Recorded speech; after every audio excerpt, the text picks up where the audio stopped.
Yan, gamit tayo ng impact guys para mabilis trabaho dito pagkalas ng ating yes.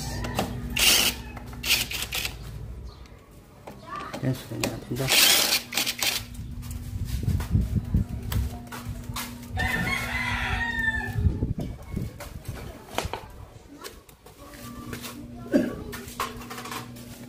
Yan guys, then hilahin lang ang ating cutter.